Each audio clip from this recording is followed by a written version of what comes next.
Welcome to BlindAbilities coverage of the Blinded Veterans Association 2017 National Convention. Coming to you from the Hyatt Regency Downtown Hotel in sunny Jacksonville, Florida. Join Pete Lane as he interviews guests, marketeers, and vendors from the exhibit hall floor at the convention.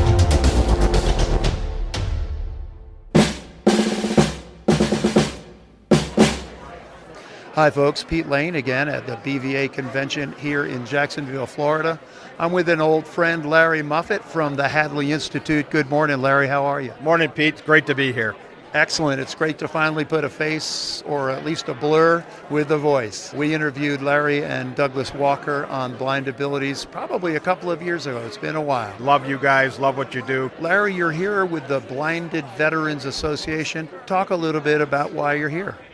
Well, we have made a school-wide goal that we are going to double our impact with the veterans community over the next 3 years. So to do that involves being at places like this, but it's also going to involve going out and doing a lot of outreach with the blinded rehab centers and with the VIS coordinators around the country. Are you meeting a lot of vets here and finding that they're benefiting from your services and your programs? We have had a lot of people it's very heartening, come up and say, love you guys, keep on doing it.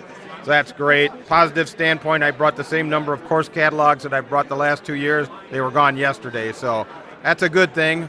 Wish I had some more, but a lot of interest in what we're doing here at this show. Tell Douglas overnight them to you real quick. Yeah, he probably would. Good stuff. What types of programs do you have for vets? Well, we've got a whole variety of things. We've did focus groups around the country, so we came up with some webinars and some courses that people identified. A lot of stuff in the recreational area. It's like container gardening, bird songs. We got some webinars. We had a blinded vet that climbed Mount Kilimanjaro and came back and told us about it. We're doing some new things now with the instructional videos. We're going to be doing some short courses, a lot of different things to offer information or educational products in a lot of more user-friendly formats. Excellent. What about other than veterans programs? Anything new with Hadley?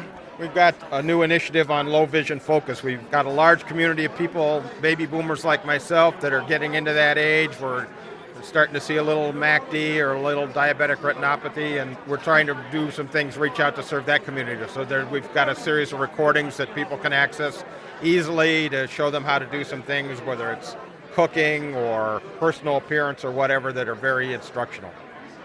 What about your entrepreneurship program? Still viable? Very good. It's gone very well. Those courses are still available, and we've also now have a Randolph Shepherd program. So people that are getting interested in doing a Randolph Shepherd opportunity, we're training them up too. Excellent.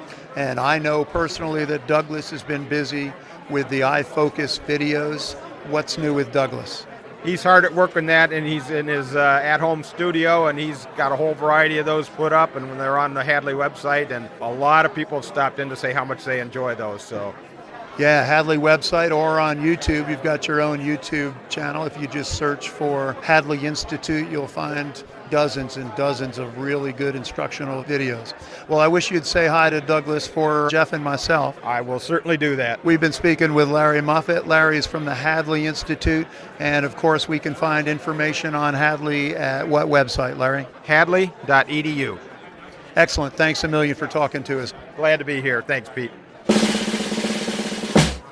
Hi folks, Pete Lane with BlindAbilities. I'm here at the Orcam booth and I'm speaking with Reese, the National Sales Director. Good morning, Reese. How are you? Good morning. How are you? Excellent. Why don't you tell us what's new with Orcam? I know a lot of the podcasters have spoken with Orcam at the National Blindness Conventions lately, but tell us what's going on here in Jacksonville and anything new with your product. Sure. Well, we're excited to be here at BVA and at NFB. I think there was a sneak peek into version 8 software, which is coming out in the next few weeks. Some people may have already gotten an email in regard to downloading that software, and for those that haven't, within the next week or two, we expect them to get an email where they can request a version 8 update come to them.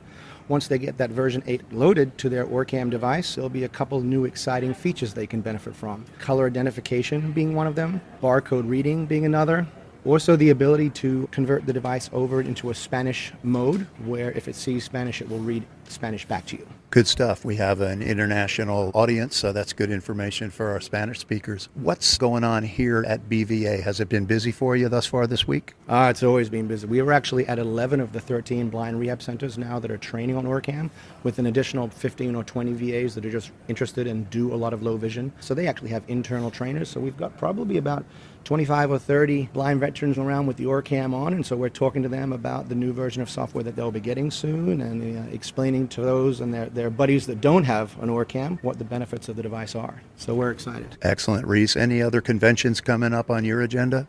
Well, we just did Veterans of Foreign Wars and Disabled American Veterans. So this is the third in this last 4-week period. So we've been running pretty fast and strong, just announcing this new version of software that's going to be out there, hoping that everybody takes advantage of it, because with all versions of software, we always go back and look at existing features. Like there was a feature before where you could raise your hand up and the Orcam would actually see your knuckles and it would tell the time, the date, and the day. And now we've got this version, it's working so much better. So we kind of whenever there's a new feature that comes out, we call it beta, and it's kind of like a test version, and then in the second version we really perfect it. So we've also gone back with the face recognition feature, and now it tells male and female. So that's additional information for a low vision and blind person, so that they can know if it's an adult or a young adult or even a child, male or female. What about prices for your units? Can you give us a brief rundown, please? Sure. So we've still got just the 2 units, which is the Orcam My Eye, and that's the one that has all the features. So the OCR, the product object recognition, face recognition, and barcode reading now, and the ability to tell time, and all those features mentioned. That's $3,500, and it includes 2 to 3 hours of training. For the VA, we actually provide it to them at a lower cost. What the VA does is actually we train and certify them so they can do the training. The employees can do the training within the VAs. So that's exciting. There's also another device called the My Reader, and that's OCR only. And that's important for those with extreme dyslexia or those people that are low vision and blind that are not looking for all the other features, just want a device that can read on the go. So whether you're in the home or out of the home on the street, it's great to have anything that's going to read a street sign or help you identify where you are, or the newspaper, or whatever it is you're interested in reading. And that's $2,500, and it includes the same amount of training, the 2 to 3 hours in the retail environment.